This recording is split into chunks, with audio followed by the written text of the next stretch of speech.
Kozhikode Saint Patrick's ചർച്ചിൽ തീപിടുത്തം. കെട്ടിടത്തിന് തീയിട്ടതാണെന്നാണ് സംശയം.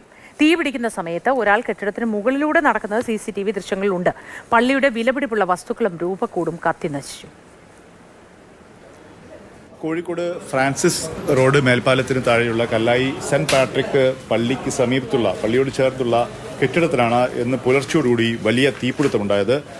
കെട്ടിടത്തിൽ സൂക്ഷിച്ചിരുന്ന ഫർണിച്ചറുകൾ, ഒപ്പം തന്നെ രൂപക്കൂട് ഉൾപ്പെടെയുള്ള വിലപിടിപ്പുള്ള വസ്തുക്കൾ പൂർണ്ണമായും കത്തി നശിച്ചിട്ടുണ്ട്. പുലർച്ചെ 4:45 ഈ തീപിടുത്തം ഉണ്ടായത്. ഫയർഫോഴ്സും നാട്ടുകാരുമൊക്കെ പെട്ടെന്ന് എത്തിയാണ് തീ അണച്ചത്. പള്ളി വികാരി ആന്റണി ഉൾപ്പെടെയുള്ള ഫാദർ ആന്റണി ഉൾപ്പെടെയുള്ള ആളുകൾ ഇവിടെ ഉണ്ടായിരുന്നു. അദ്ദേഹമാണ് പോലീസിനെ വിവരം അറിയിച്ചിട്ടുള്ളത്. പെട്ടെന്ന് തന്നെ ഫയർഫോഴ്സും പോലീസും സ്ഥലത്തെത്തി തീ അണക്കുകയായിരുന്നു. വലിയ തീപിടുത്തമാണ് ഉണ്ടായിട്ടുള്ളത് എന്നുള്ളത് തന്നെയാണ്. ഭാഗ്യവശാൽ പള്ളിയിലേക്ക് ആ ഭാഗത്തേക്ക് തീ പടർന്നിട്ടില്ല. അവിടെ വികാരി അച്ഛൻ്റെ ഒരു കാറും ഏറെക്കുറെ പൂർണ്ണമായും കത്തി നശിച്ച അവസ്ഥയിലാണ്. ഏറ്റവും പ്രധാനപ്പെട്ട ഒരു കാര്യം, ഈ തീപിടുത്തവുമായി ബന്ധപ്പെട്ട ഒരു CCTV ദൃശ്യം ഇപ്പോൾ പുറത്തു വന്നിട്ടുണ്ട്. അതായത് തീപിടുത്തം ഉണ്ടാകുന്ന സമയത്തിന് ഏറെക്കുറെ അതേ സമയത്ത് ഒരാൾ ഈ തീപിടുത്തമുണ്ടായ കെട്ടിടത്തിന്റെ മുകളിലൂടെ നടന്നു പോകുന്നതാണ് ആ ദൃശ്യത്തിലുള്ളത്.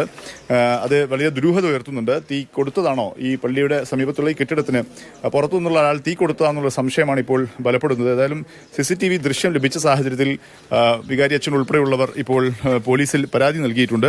CCTVയിൽ ഒരാൾ അതിൽ മേലെ കൂടി കയറി നടക്കുന്നതും പിന്നെ അതിൽ വന്നിരിക്കുന്നതും ബിൽഡിങ്ങിന് മേലെ വന്നിരിക്കുന്നത് കാണുന്നുണ്ട്. പിന്നെ ഇറങ്ങി പോകുന്നതായിട്ടും കാണുന്നുണ്ട്. അതിനെക്കുറിച്ച് അന്വേഷിക്കണം. പരാതി കൊടുത്തിട്ടുണ്ട്. പിന്നെ ഞങ്ങളുടെ കുറച്ച് വിലപിടിപ്പുള്ള സാധനങ്ങളൊക്കെ, പള്ളിയുമായിട്ട് ബന്ധപ്പെട്ട കുറച്ച് സാധനങ്ങളൊക്കെ അതിൽ രൂപക്കൂടുകളൊക്കെ പിന്നെ രൂപങ്ങൾ വെച്ചിട്ടുണ്ട്. പിന്നെ പള്ളിയുടെ കുറച്ച് കാറ്റഗിസത്തിന്റെ കുറച്ച് ഫയലുകളും കാര്യങ്ങളൊക്കെ അതിൽ ഉണ്ടായിട്ടുണ്ട്. കത്തിപ്പോയിട്ടുണ്ട്. ഈ സംഭവത്തിൽ ഏറ്റവും പ്രധാനപ്പെട്ട കാര്യം, ഈ പുറത്തു നിന്നുള്ള ഒരു തീ കൊടുത്തതാണെങ്കിൽ അതുമായി ബന്ധപ്പെട്ട അന്വേഷണം നടത്തേണ്ടതുണ്ട്. ആരാണ് ഇതിന് പിന്നിൽ പ്രവർത്തിച്ചതെന്നുള്ള കാര്യം കണ്ടെത്തേണ്ടതുണ്ട്. ഏതായാലും വലിയ തീപിടുത്തമാണ് ഉണ്ടായിരിക്കുന്നത്. ഫയർഫോഴ്സൊക്കെ എത്തിയാണ് തീ അണച്ചിരിക്കുന്നത്. മനോജ് പയ്യന്നൂരിനൊപ്പം മുഹമ്മദ് ഷഹീദ്, മാതൃഭൂമി ന്യൂസ്, കോഴിക്കോട്.